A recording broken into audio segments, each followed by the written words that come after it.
So I've come to the Pilanesberg National Park. It's about 38 degrees with my wife and baby, so I can film my new Land Cruiser. This is the new Toyota Land Cruiser 2.8 with the funky headlights. It's automatic and I find it quite incredible, especially coming from the V8 diesel.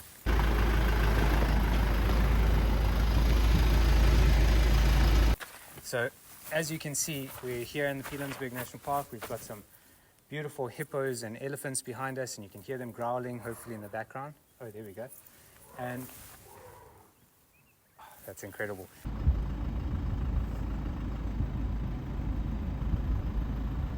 And we're at one of the rest camps, so we're allowed to get out, and there's toilets here for people to stop at. So the vehicle only has about 400 Ks when I picked it up, and right now we're sitting at almost 1,000 Ks. So it's my initial review, and I've done quite a few modifications to make it my own and to suit my type of needs. What we've done on this is we've done Old Man Emu BP51 suspension with parabolics. I'll insert some screenshots of that. The reason behind that is because I've had multiple back surgeries and I've struggled with pain, and I absolutely love these vehicles and the simplicity of them and the strength behind them and even the look and the capability of loading them. So there's an underlying love for this vehicle which I will never lose, and I'll always find a way to have one of these. So the reason I went with BP51s is to make it more comfortable. They have a horrible ride in stock form. A lot of guys will tell you they ride perfectly fine, and yes, those are the toughest guys on the planet, and it's absolutely fine for their needs. But for mine, I needed something much more plush, especially with a newborn and another baby on its way. So the BP51s, we've set the compression and rebound so that it's a lot softer. Compression is almost on the second click. I think rebound is maybe on the third click. And the parabolics are the lightest parabolics you can get from ARB, and they are very, very comfortable. I was actually very impressed at how the ride quality has changed, especially in the rear. So that I'm super happy with. I'm glad I forked out the money for that, especially in the long run. Secondly, what we've done is just some LT tires from General Grabber and some new 17-inch rims. What's interesting about this bull bar is that it's the one from the 79 series generation before this, but it fits quite well apart from slightly clipping the headlight. The reason I actually opted for this is because there was no availability of the other ones, but I also didn't like the design of the bar actually going higher than the headlight. This gave it a little bit more of an aggressive look. It doesn't hinder night driving or performance of the light in any way from what I could see. I could still adjust my headlights and find that the vision was almost the same. Okay, and so that's a very nice one. We've put on some new spotlights which just need to be wired in, and we've got a 12,000 pound synthetic rope winch which is going to be coming in. The actual coils I've used on the front are the 2856s, so it's the softest coil you can get with the BP51s, and extremely happy with them. These 2.8 motors are, I think, around 50 kilograms lighter than the V8, so you will find that it rides very stiff on the front end standard.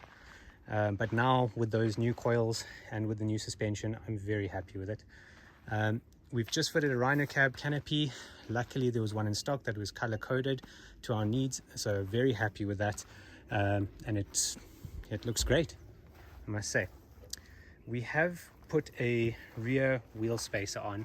I know there's a lot of controversy around these, but I have run about 4 different Land Cruisers with them on. I have changed tires. I haven't had any issues as long as they torqued in the correct manner.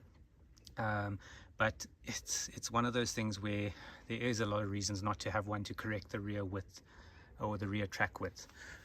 All right, we've put on a Desert Armor rear bumper with a spare wheel carrier which needs a new tire, and as you can see, the Old Man Emu parabolics. Now when you buy these parabolics, they need to be paired with airbags. I opted not to, just to experiment with what they would be like, because I've never enjoyed the ride with airbags, regardless of how soft your springs are. So I found that it rides perfectly.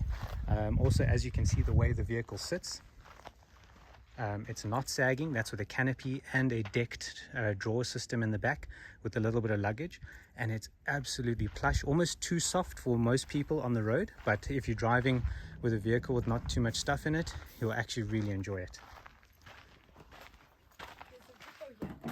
Is there a hippo right here? Yeah, I just heard him. Okay, we'll get some footage now. Oh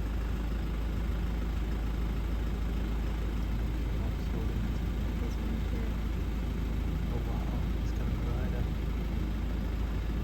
Look at that. It's massive. So this is the interior. We've got some beautiful Capuvi seat covers which really bring up the vehicle. I did my own cheap little modification for now before I get a fridge, but it seems to be holding up really well. So it's from Chinatown.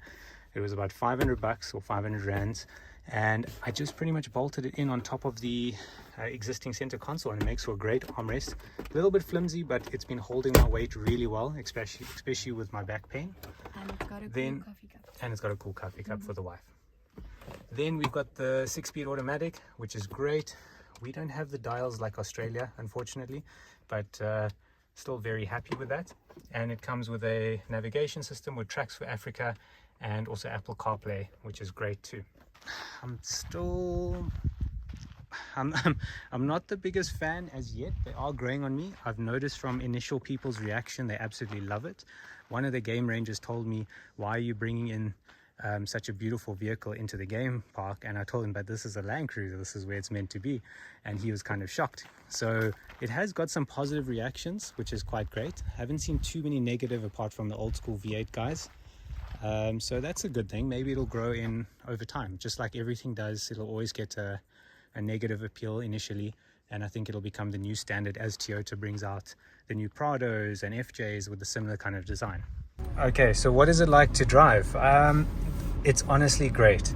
The 2.8 drives just like a Hilux. It's very quick, very responsive. The gearbox from 0 to 100 is incredible. When I got the vehicle and it was completely stock standard, I found myself going up to 130, 140 kilometers per hour without even realizing it. So that was quite a shock for me. Usually you feel it in the old V8s, and by the time you change gear, you know, you slow down a little every time you clutch in and clutch out. This just absolutely accelerated unbelievably, especially with no weight. We've now done 33-inch tires, suspension, canopies, drawer system, bull bar, and it still accelerates the same. It doesn't feel any sluggish. It's really quite impressive. So it drives really great.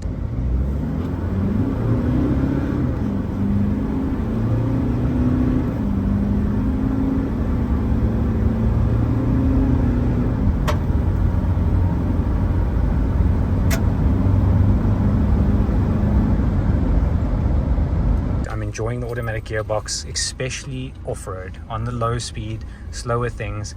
I do miss the beautiful sound of the V8, and I do miss having a manual gearbox for having a little bit more control under certain situations, but the automatic gearbox does win at that. With this BP51s, I've found that in the softest way I could possibly make it with the parabolic springs, it is just incredible off-road. There's no harshness. There is obviously live or front axle, live axle harshness that comes through like with any vehicle, but it's plush. It's really plush, especially on the rear, and I'm very much enjoying it. The wife and the baby are coping really well, which is something we could never do in the previous V8 that we had. As you can see, acceleration wise, it is just it's so easy. It is a bit of lag, but then the torque comes in very strong after that. That's something that I'd like fine-tuned, maybe with a throttle controller, something that picks up a bit quicker and then the torque is more kind of linear. But other than that, it drives absolutely great. Also, vision is just the same as the other one. The bonnet is in your way a little bit, but you get used to it. And then you feel like you're in the old Land Cruiser, but just more refined. So overall, very, very happy. As you can see, I'm very comfortable, and you could probably sit here for very long periods of time if you don't have a more serious back issues.